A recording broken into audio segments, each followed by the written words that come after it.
Bichos y demás parientes, capítulo 4, La jungla en miniatura, parte 2. Otra cosa curiosa de estos animales, prosiguió Teodoro, feliz de acumular milagro sobre milagro, es que en determinadas épocas, si hace un verano caluroso o así, y es posible que la charca se seque, se van al fondo y forman a su alrededor una especie de vaina dura. Es como un estado de vida detenido, porque la charca puede estar cerca durante, pongamos, 7 u 8 años, y todo ese tiempo se lo pasan ahí en el polvo. Pero en cuanto cae la primera lluvia y llena la charca, reviven otra vez. Reanudamos nuestro avance, pasando las redes por los globosos amasijos de huevos de rana y las tendidas sartas como collares de huevos de sapo. Aquí hay, si quiere usted coger un momento la lupa y mirar, una hidra verdaderamente extraordinaria. Al otro lado de la lente cobraba vida un fragmento diminuto de alga que llevaba pegada una alta y esbelta columna de color café, en cuya cúspide se veía una masa encrespada de elegantes tentáculos. Según la estaba yo mirando, una seria y obesa hembra de cíclope que arrastraba 2 sacos grandes y aparentemente pesados de huevos rosáceos y nadaba a tirones con gran esfuerzo, se acercó demasiado a los retorcidos brazos de la hidra. En un instante fue apresada y dio un par de sacudidas violentas antes de recibir la picadura mortal. Yo sabía que si se estaba uno un rato mirando, vería cómo el cíclope era engullido lenta e inexorablemente, y pasaba en forma de protuberancia a lo largo de la columna de la hidra. Al cabo, la altura y el calor del sol nos decían que era hora de almorzar, y volviendo a nuestros olivos, nos sentábamos a comer y a beber gaseosa, arrollados por el soñoliento canto de las primeras cigarras del año y el suave cucú interrogante de las tórtolas turcas. En griego, dijo Teodoro, masticando metódicamente su emparedado, ñam, ñam, ñam. La tórtola turca se llama Decaoctur, ¿sabe? 18era.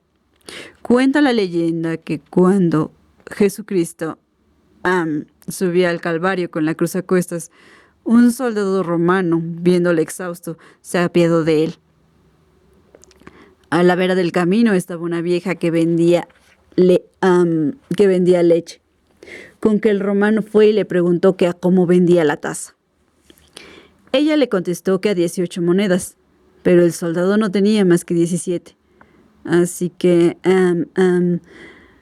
trató de convencer a la mujer de que le diera una taza de leche para Cristo por 17 monedas.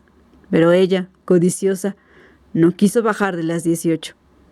Con que cuando Cristo fue crucificado, la vieja quedó convertida en tórtola y condenada a repetir decaucto, decaucto, 18, 18, hasta el fin de sus días.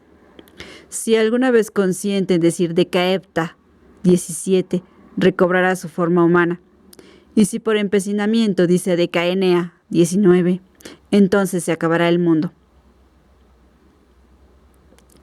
En la fresca sombra de los olivos, las minúsculas hormiguitas, negras y brillantes como bolitas de caviar, buscaban nuestras migas entre las hojas de olivo caídas el año anterior, secas, teñidas de pardo nuez y amarillo plátano por el sol del verano pasado, rizadas y crujientes como pestiños. A nuestras espaldas pasé por el monte un rebaño de cabras, con el tineo lamentoso del cencerro de su jefa, y un rumor de desgarrones procedentes de aquellas mandíbulas ñam, ñam, ñam, que devoraban indiscriminadamente todo el follaje que encontraban a su alcance. La jefa se nos acercó y nos contempló un instante con tristísimos ojos gualdos, lanzándonos resoplidos de aliento cargado de tomillo. No se las debería dejar solas, dijo Teodoro, empujándola suavemente con el bastón. Prácticamente hacen más daño al campo que ninguna otra cosa. ¡Bah! La jefa soltó un breve bah sardónico y se alejó, seguida de su destructiva hueste. Durante cosa de 1 hora nos tumbábamos a dormitar y a hacer la digestión, mirando entre el enmarañado ramaje de los olivos el cielo estriado de nubecitas blancas, como una azul ventana escarchada por la que un niño hubiera pasado los dedos. «Bueno», decía Teodoro, al fin, poniéndose en pie, «creo que tal vez deberíamos, en fin, mirar a ver qué nos ofrece el otro lado del lago». Y una vez más emprendíamos el lento recorrido de la orilla. Poco a poco los tubos de ensayo, los frascos y los tarros se poblaban de trémula fauna microscópica, y mis cajas y latas y bolsas se llenaban a rebosar de ranas, galápagos de corta edad y un ejército de escarabajos. «Supongo», decía al cabo Teodoro, de mala gana, volviendo la mirada al sol poniente. «Supongo, en fin, que habrá que ir pensando en volver a casa». Y trabajosamente nos echábamos al hombro las cajas de recolección, ahora pesadísimas, y poníamos rumbo a casa con pies cansados, precedidos por Roger, que marchaba por delante con sobrio trote y la lengua colgante cual rosada banderola. Ya en la villa trasladábamos nuestras capturas a locales más espaciosos y luego nos sentábamos a descansar y a comentar la labor del día, bebiendo tazas y tazas de té caliente y estimulante y atracándonos de doradas magdalenas, burbujeantes de mantequilla, recién salidas del horno de mamá. Fue en una ocasión en que visité aquella laguna sin la compañía de Teodoro, cuando cogí, por pura casualidad, un animal que deseaba conocer desde hacía mucho tiempo. Al sacar la red del agua y examinar la enmarañada masa de algas que contenía, encontré allí, agazapada, lo que menos me habría esperado encontrar: una araña. Me puse contentísimo, porque había leído cosas acerca de ese curioso animal, que debe ser una de las especies de arácnido más sorprendentes del mundo, porque lleva una existencia acuática muy fuera de lo común. Medía como 1 centímetro de largo y tenía unos dibujos un tanto inconcretos en plata y pardo. La deposité triunfalmente en una de las latas de recolección y la llevé a casa con ternura. Allí organicé un acuario con fondo de arena y lo decoré con ramitas muertas y frondas de plantas acuáticas. Deposité a la araña en una de las ramitas que sobresalía por encima del agua y esperé a ver qué hacía. Inmediatamente, corrió por la ramita abajo y se sumergió en el agua, donde adquirió un vivo y hermoso color plata, por las numerosas burbujas de aire diminutas que quedaban atrapadas en las vellosidades de su cuerpo. Unos 5 minutos pasó correteando bajo la superficie, investigando todas las ramitas y plantas, antes de resolver en qué lugar quería hacerse su casa. Hay que decir que la araña acuática es el verdadero inventor de la campana de buzo. Me senté frente al acuario para observar, absorto, cómo le hacía. Primero tendió varias hebras largas de seda desde las plantas a las ramitas. Estas hebras harían el oficio de vientos.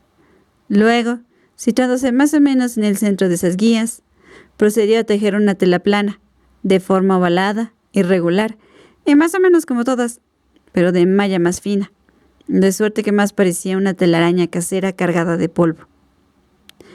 A este trabajo le llevó cerca de un par de horas. Construida a su entera satisfacción, la estructura de su hogar faltaba dotarla del suministro de aire. Para esto, hizo numerosos viajes a la superficie, saliendo al exterior. Cuando volvió al agua, tenía el cuerpo plateado de burbujas de aire. Entonces bajaba corriendo y ocupaba su puesto debajo de la tela, y frotándose las patas, se desprendía de las burbujas, plip, plip, plip, que se elevaban e inmediatamente quedaban atrapadas bajo la tela.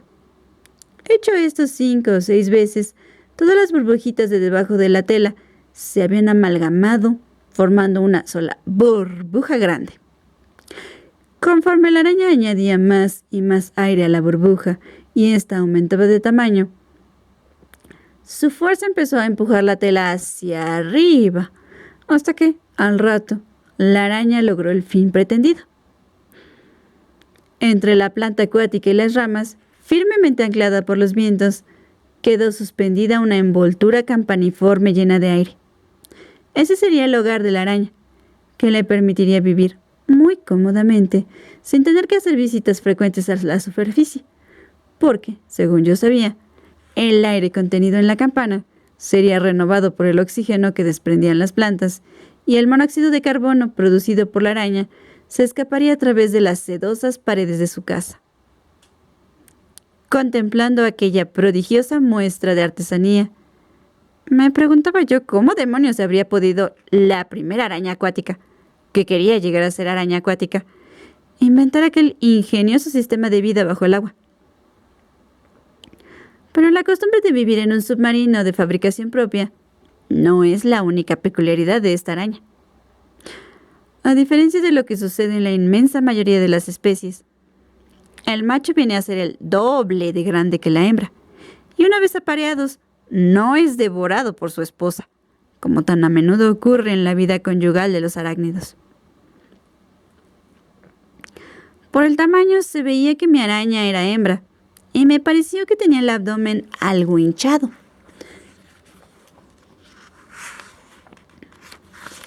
Pensé que podría estar esperando un feliz acontecimiento, y en vista de ello puse buen cuidado en asegurarle abundancia de buenos alimentos.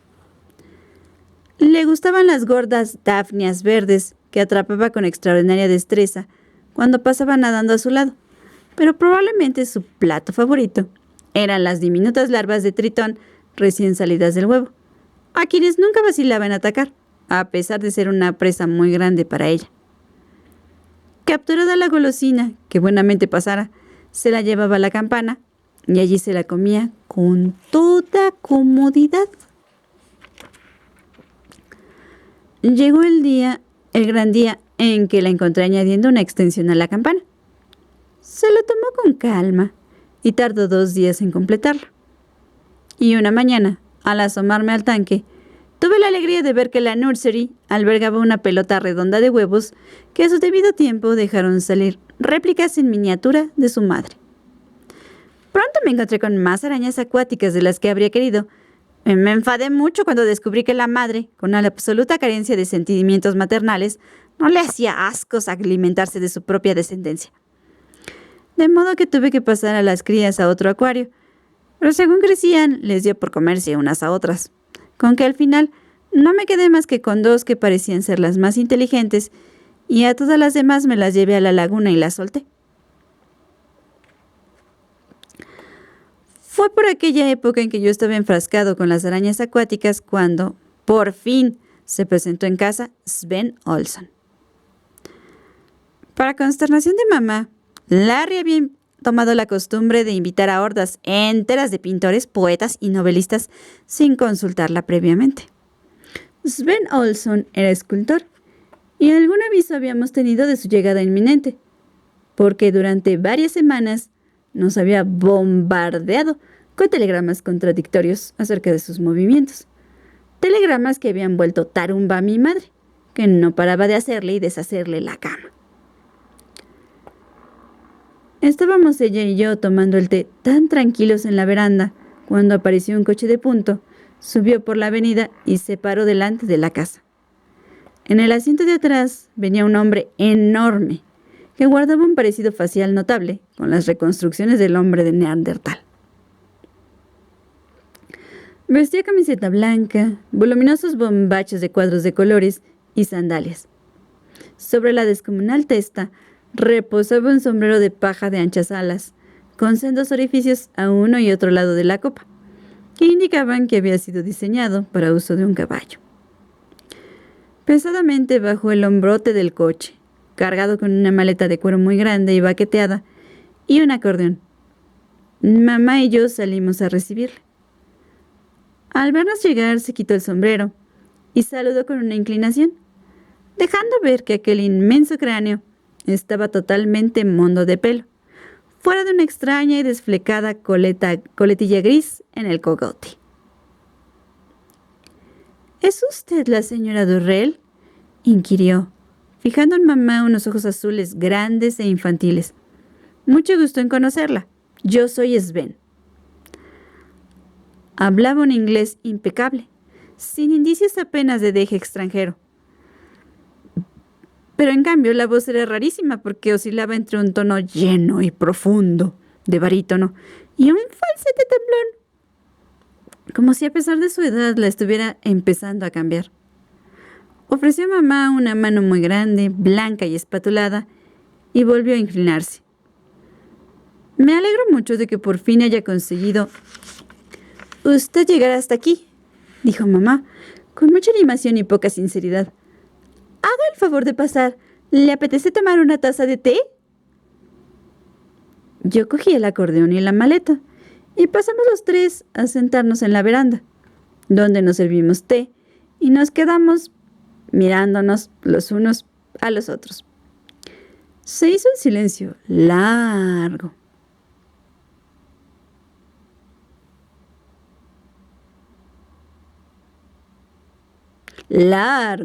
Mientras Sven ingería una tostada y de cuando en cuando dirigía a mamá sonrisas amorosas que ella le devolvía, exprimiéndose el cerebro en busca de temas de conversación de suficiente altura intelectual. Sven se tragó entero un pedazo de tostada y tosió violentamente. Sus ojos se llenaron de lágrimas. Me encantan las tostadas, jadeó. Me entusiasman, pero siempre me pasa lo mismo.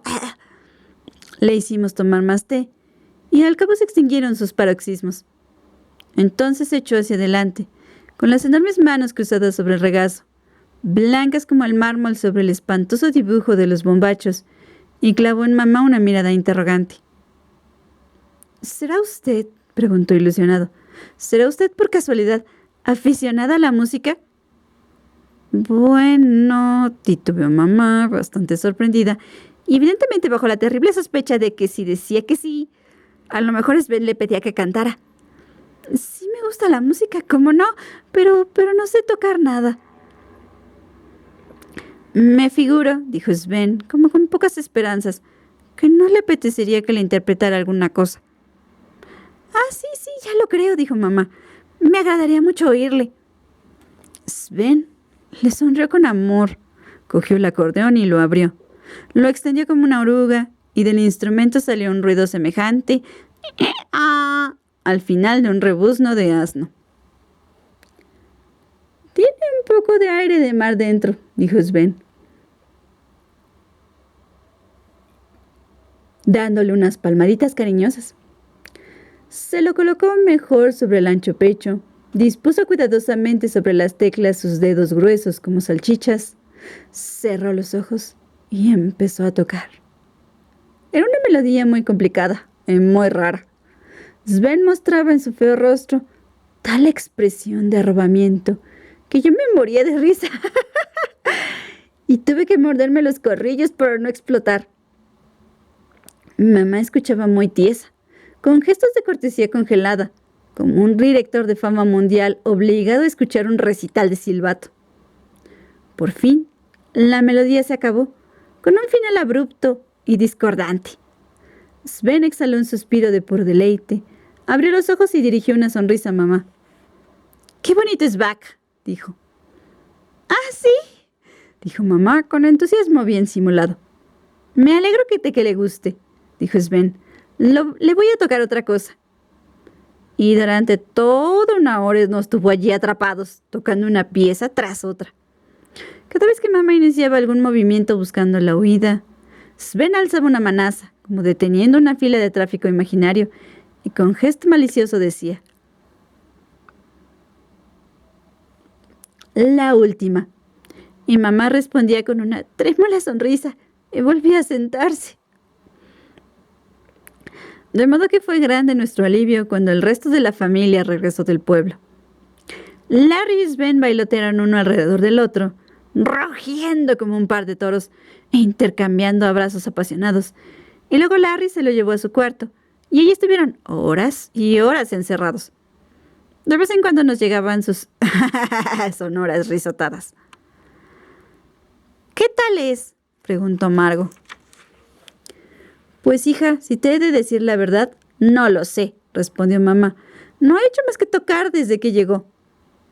¿Tocar? ¿Tocar qué?, preguntó Leslie. El aristón, o como se llame eso, dijo mamá. Dios santo, no lo soporto, exclamó Leslie. Espero que no se dedique a tocar por toda la casa. No, seguro que no, se apresuró a decir mamá. Pero el tono con que lo dijo delataba escasa convicción. Justo en ese momento volvía a salir Larry a la veranda. ¿Dónde está el acordeón de Sven?, preguntó. Quiere tocar una cosa. ¡Santo cielo! ¿Lo ves? Te lo he dicho, dijo Leslie. Espero que no se pase todo el rato tocando el acordeón, hijo, dijo mamá. Ya nos ha tenido una hora aguantándolo y a mí me ha dado un dolor de cabeza terrible. Pues claro que no se va a estar todo el rato tocando, dijo Larry, irritado, cogiendo el acordeón. Solo quiere interpretarme una canción. ¿A ustedes qué les ha tocado? Unas músicas rarísimas, dijo mamá. De ese compositor, tú sabes quién es, de bajo, como se diga.